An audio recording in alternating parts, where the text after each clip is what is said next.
Okay okay Tulasi Reddy గారు sir మీరు unmute చేసి మాట్లాడరా? ప్రకాష్ రెడ్డి గారు వస్తా అండి. తులసిరెడ్డి గారు మాట్లాడక మీకు ఛాన్స్ ఇస్తారు. ఓకే సో ఓకే ఇప్పుడు ఎట్లా చూస్తారు అంటే యుద్ధం కారణంగా పరిస్థితులు చేజారిపోకుండా నరేంద్ర మోదీ కొన్ని అంశాలను ప్రస్తావించారు. దానికి అనుగుణంగా అంటే ఇప్పుడు ఈవీ వెహికల్స్ వాడాలి, వాహనాలను తగ్గించుకోవడము, బంగారం కొనుగోలు చేయకూడదు సంవత్సరం వరకు, ఇటువంటి కొన్ని అంశాలను నరేంద్ర మోదీ ప్రస్తావించిన పరిస్థితి. సో దీన్ని కాంగ్రెస్ పార్టీ ఎట్లా చూస్తుంది?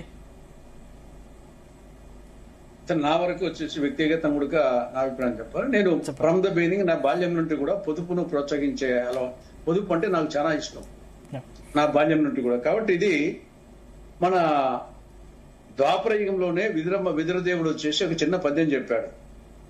సప్త వ్యసనాలలో దుబారా చేయడం అనేది ఒక వ్యసనమని. వెలది జూదంబు పానంబు వేట పలుకు ప్రళదనంబు దండంబు పరుషుధనము సొమ్ము నిష్ప్రయోజనముగా ఒమ్ము చేత అనేడు సప్త వ్యసనము జలదుతగుల. అనవసరంగా దుబారా చేయొద్దని చెప్పేసి విదురదేవుడు ద్వాపర యుగంలోనే చెప్పాడు.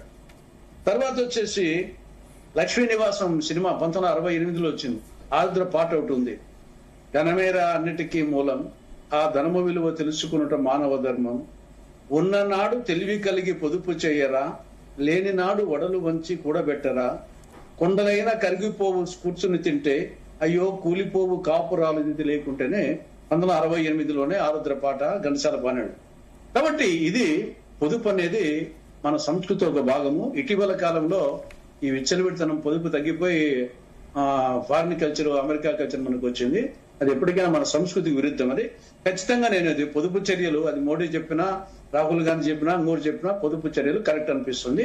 అది ఇప్పటికీ ఎవరికైనా సరే, అది వ్యక్తికి కానీ, కుటుంబాలకు కానీ, ప్రభుత్వాలకు కానీ సరే. ఇప్పుడు ప్రస్తుత నేపథ్యం దానికి అదనంగా కూడా జనరల్ గా పొదుపును ప్రోత్సహించాల్సిన అవసరం ఉంది. ఈ నేపథ్యంలో మనము పశ్చిమాసియా సంక్షోభం దృష్ట్యా ఇంధన ధరలు పెరిగాయి కాబట్టి, ఆ మేరకు రూపాయి విలువ తగ్గింది కాబట్టి, ఆ మేరకు విదేశీ మారక ద్రవ్య నిల్వలను కాపాడుకోవడం అనేది అది అవసరం కాబట్టి, ఆ నేపథ్యంలో కొన్ని అడిషనల్ గా కొన్ని చర్యలు తీసుకోవాల్సిన అవసరం ఉంది. దాంట్లో మనము పొదుపు చేయడం అనేది మీ వ్యక్తిగత అభిప్రాయం అని మీరే చెప్పారు. కాంగ్రెస్ పార్టీ స్టాండ్ ఏంటి? నేను అందుకోసం వచ్చేసి నేను వాళ్ళతో మాట్లాడలేదు. ఎవరైనా కానీ అంటారు నా పొదుపును చేయొద్దని చెప్పేసి ఎవరన్నా నా అభిప్రాయం. రాహుల్ గాంధీ వద్దంటాడా?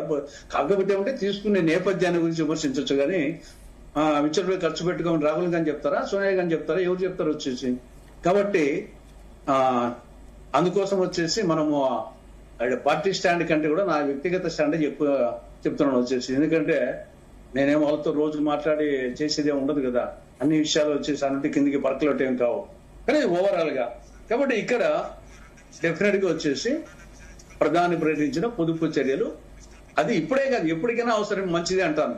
ఇప్పుడు ప్రత్యేకించి నేపథ్యంలో ఇంధన పొదుపు, తర్వాత వర్క్ ఫ్రం హోమ్ అని, తర్వాత బంగారు కొనుగోలు నియంత్రణ, విదేశీ ప్రయాణాల తగ్గింపు, కాన్వాయ్లు వాహనాల తగ్గింపు, ఎలక్ట్రిక్ వాహనాల వాడకము, వర్చువల్ మీటింగ్ జరుపుకోవడము, ఇవన్నీ ప్రస్తుతం వచ్చేసి డెఫినెట్ దీన్ని పాటిస్తే మంచిదే. తర్వాత అదేవిధంగా నా సజెషన్ ఏమంటే, ఈ నెలలో టీడీపీ మహానాడు జరగబోతా ఉంది నెల్లూరులో 27, 28, 29. 27, 28 ఏమో 20,000 మందితో అది ప్రతినిధుల సభ అంట. 29న 7 లక్షల మందితో బహిరంగ సభ అంట.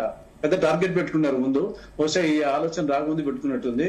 కనీసం ఇప్పుడైనా సరే ఆ ఆర్భాటాలు అట్టహాసాలు తగ్గించుకొని 7 లక్షల మందికి మొబిలైజ్ చేయాలంటే ఎన్ని వాహనాలు కావాలా, ఎంత పెట్రోల్ కావాలా, ఎంత డీజిల్ కావాలా అంటే CM Chandrababu, deputy CM Pawan Kalyan, మంత్రి లోకేష్ కూడా వాహనాల సంఖ్యను తగ్గించుకున్నారు కదా. అదే అట్టే మహానాడు కూడా తగ్గించుకోండి అంటాను. 7 లక్షల మంది అవసరమా?